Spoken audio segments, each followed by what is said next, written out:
Hi, it's Erik and welcome to our video conversation, our first video conversation for 2016. I want to wish everyone a very happy and healthy new year. I hope you had a wonderful holiday season.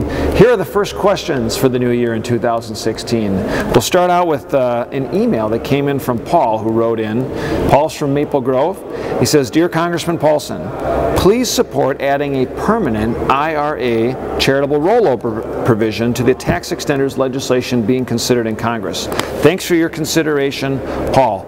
Paul, thanks for letting me know of your support for this specific provision. Actually, what Americans are very good at is giving charity to charities, whether it's their time or their resources. And about $300 billion every year flows to different charities and foundations helping those in need in our communities. Unfortunately, a lot of provisions in our tax code expire year after year, making it more difficult for those that want to plan ahead and count on different charitable deductions. One of those charitable deductions is the IRA rollover that was referred to by you, Paul. And actually, it's a bill that I authored to make this provision permanent. So if someone wants to give from their retirement account directly to a charitable foundation, they can do so now permanently without having to worry about a tax penalty.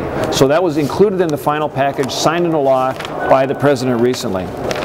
Next up is a phone call that I got from Sherm in Chanhassen, who asked me to support an extension of the 9/11 Health and Compensation Act funds for those first responders from the 9/11 tragedy. And as we know, 14 years ago, we still honor, from that tragedy 14 years ago, we still honor the victims that were part of that tragedy. But we have to also remember there were a lot of first responders that responded to that activity, that event, and also now are still suffering various illnesses and health issues. And Congress did extend, as a part of our final legislation in December, to making sure that we will be providing compensation for any health illnesses from different air particles, etc., that they may have breathed into their lungs, and making sure that we're providing for those responders. That's very important because these first responders put their lives on the line. They continue to do so each and every day in the work that they do, and we want to make sure that those victims and responders are taken care of, and that was done so permanently in a fiscally responsible manner, bipartisanly. I want to thank everyone for joining in the conversation this week. Continue to reach out with your questions, your thoughts, your ideas now with 2016.